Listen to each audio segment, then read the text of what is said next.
Civil aviation మంత్రి Rammohan AP CM Chandrababu భేటీ అయ్యారు. రాష్ట్రంలో కొత్త ఎయిర్పోర్ట్లు, సీ ప్లేన్స్ పాలసీపై చర్చించారు. 2026 జూన్ నాటికి భోగాపురం ఎయిర్పోర్ట్ పూర్తి చేస్తామన్నారు మంత్రి రామ్మోహన్ నాయుడు. అటు ఏపీలో మిగతా ఎయిర్పోర్ట్ల విస్తరణ కూడా వచ్చే ఏడాదిలోగా పూర్తి చేయాలని లక్ష్యంగా పెట్టుకున్నట్టు తెలిపారు. ఈస్ట్ కోస్ట్ లో లాజిస్టిక్ హబ్ గా మారబోతోందని, వాటికి అనుసంధానంగానే కొత్త ఎయిర్పోర్ట్ల నిర్మాణం జరుగుతుందన్నారు మంత్రి. 30 ఏళ్ల తర్వాత అవసరాల దృష్టిలో పెట్టుకుని కొత్త పోర్ట్లకు శ్రీకారం చుట్టామన్నారు. రిమోట్ ప్రాంతాల్లో కూడా 80-20 సీటర్స్ విమానాలు తెచ్చేలా ఎయిర్పోర్ట్లకు రూపకల్పన చేయాలని చంద్రబాబు సూచనలకు అనుగుణంగా అధ్యయనం చేయనున్నట్టు తెలిపారు.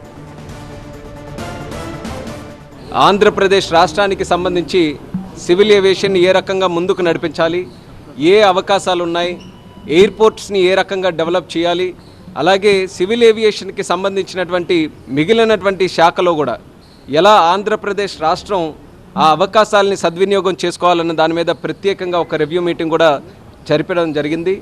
మరి ప్రత్యేకంగా ముఖ్యమంత్రి వర్యులు మా సివిల్ ఏవియేషన్ డిపార్ట్మెంట్కి వచ్చి ఆ రివ్యూకి పబ్లిక్ ఎయిర్పోర్ట్గా చేసి సివిల్ ఆపరేషన్స్ అక్కడ నుంచి ఎలా ప్రారంభించాలన్న దాని మీద డిస్కస్ చేశాం.